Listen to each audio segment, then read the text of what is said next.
নমস্কার বন্ধুরা, welcome to my channel. তো চলে এলাম আজ খুবই একটা গুরুত্বপূর্ণ বিষয় নিয়ে আলোচনা করতে। তো কলকাতা নাইট রাইডার্স নিয়ে আলোচনা করব।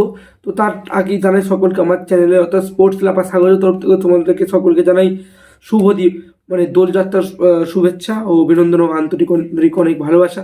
তো আশা করি তোমাদের দল কিন্তু ভালোই কেটেছে। তো আমার দল কিন্তু ভালোই কেটেছে, কারণ কলকাতা নাইট রাইডার্স প্রথম ম্যাচ জিতে গেছে এবং তাই আনন্দের সহকারে আমরা কিন্তু দোলটা কাটিয়েছি। তো বন্ধুরা, তোমরা কেমন দোল কাটালে সেটা কিন্তু কমেন্টে জানতে একদম বলো না। আর চ্যানেলে যদি প্রথম নতুন হয়ে থাকো বা প্রথম এসে থাকো আমাদের চ্যানেলে, তাহলে কিন্তু ক্রিকেট সংক্রান্ত যাবতীয় আপডেট পেতে এবং আইপিএল সংক্রান্ত যাবতীয় আপডেট পেতে তোমরা কিন্তু চ্যানেলটিকে সাবস্ক্রাইব করে দেবো এবং ভিডিওটিকে লাইক করে দিও। তো কলকাতা নাইট রাইডার্স নিয়ে কতগুলো গুরুত্বপূর্ণ আপডেট আছে, তো সেইগুলো আমি আজ দেবো। তো কলকাতা নাইট রাইডার্সের যে প্রথম আপডেট সেটা হচ্ছে কলকাতা নাইট রাইডার্সের যে ফুল শিডিউল অর্থাৎ আইপিএলের যে ফুল শিডিউল সেটা কিন্তু বেরিয়ে গেছে। তো 26শে যত সম্ভব এটা এপ্রিল মে জুনে 26শে জুন হচ্ছে আইপিএল ফাইনাল। তো আমার ঠিক কনফার্ম ডেটটা মনে করছে না। তো আমি কিন্তু পাশে স্ক্রিনে দিয়ে দিচ্ছি, তোমরা দেখে নাও যে কলকাতা নাইট রাইডার্সের যে ফিক্সচারটা। তো সেই ফিক্সচারে কবে কবে কলকাতা খেলা পড়েছে। তো রিসেন্টলি 29 তারিখে যে সামনে ম্যাচটা রয়েছে ব্যাঙ্গালোরের বিরুদ্ধে, তো সেই ম্যাচটা নিয়ে কিন্তু আমরা কথা বলবো এবং পূর্ববর্তী ম্যাচের নিরিখে যে কলকাতাকে যে কিছুটা চিন্তায় থাকতে হচ্ছে সেটা কিন্তু আমরা বলতেই পারি। তো চিন্তার কথা যদি পূর্ববর্তী ম্যাচের কথা বলা হয়, তো তারপরে পরের যে ম্যাচটা আসছে সেটা কথা বলবো। পূর্ববর্তী ম্যাচে চিন্তার বিষয় হচ্ছে মিডিয়া অর্ডার কিন্তু ব্যর্থ, সম্পূর্ণই ব্যর্থ। কারণ নীতিশ রানা, ভেঙ্কটেশ আয়ার এবং শ্রেয়াস আয়ার দুই আয়ারকে কিন্তু ফর্মে ফিরতেই হবে, কিছু করার নেই। কারণ মানে মিডল অর্ডার ছাড়া কোনো কিছুই সম্ভব নয়। যদি মিডল অর্ডারটা ভালোতে এই কেয়ার যদি পুরো মানে ভালো হয়ে যায়, ভারতের যে ব্যাটসম্যান যারা আছে তারা কিন্তু ডেঞ্জারাস হয়ে যাবে, পুরো মানে বিপজ্জনক লাগবে কেয়ারের ব্যাটসম্যানকে। তাহলে যে কোনো টিমের থেকে কিন্তু মানে ভয়ঙ্কর হয়ে উঠবে কেয়ার।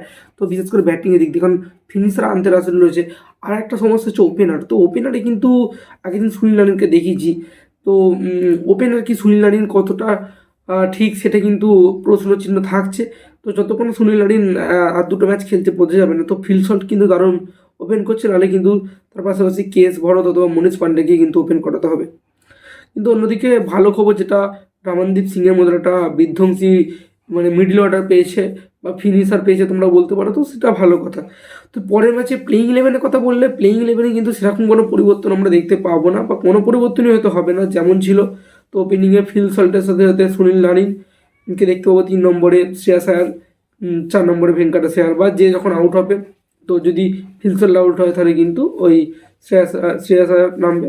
তো লেফট রাইট কম্বিনেশনটা কিন্তু কলকাতা বজায় রাখতে যাবে। তারপরে নীতিশ রানা, তো তারপরে রামনদীপ সিং, রিঙ্কু সিং, তারপরে আন্দ্রে রাসেল, তো এরকম রয়েছে। তারপরে মিচেল স্টার্ক, হর্ষিত রানা আগের দিন ভালো বল করেছে। তো এবারে কিন্তু দায়িত্ব নিয়ে কিন্তু বরুণ চক্রবর্তীকে একটু বল করতে হবে, দায়িত্ব নিতে হবে। তো এই ছিল আজকের আলোচনা। তো কলকাতা নাইট রাইডার্স কিন্তু যদি মোটামুটি একটু ভালো করে তাহলে কিন্তু ট্রফি জেতা খুবই সম্ভব। আর প্রথম চারে যাওয়া কোনো ব্যাপারই নয়, কলকাতার যা টিম রয়েছে। তবে যদি কলকাতাকে ভালো খেলতে হবে, বা কলকাতা যদি গা ঢেলিয়ে খেলে তাহলে তো কিছু করার নেই। তো আমরা তো আশা করবো কলকাতা নাইট রাইডার্স জিতবে। তো আবারও সকলকে দোলযাত্রা শুভেচ্ছা জানাই আমার চ্যানেলের পক্ষ থেকে। তুমি যদি চ্যানেলে নতুন হয়ে থাকো অবশ্যই সাবস্ক্রাইব করে দিও, পাশে থেকে বেল আইকনটি অন করে দিও যাতে সবার আগে সমস্ত খবর পাওয়ার জন্য। তো ক্রিকেট সংক্রান্ত খবর পেতে এই চ্যানেলটিকে ফলো করে রাখো। আর হচ্ছে যদি ভালো লাগে অবশ্যই লাইক করে দেবে। তো আজ ভিডিওতে এই পর্যন্তই, বাই বাই, দেখা হচ্ছে অন্য কোনো পরবর্তী ভিডিওতে।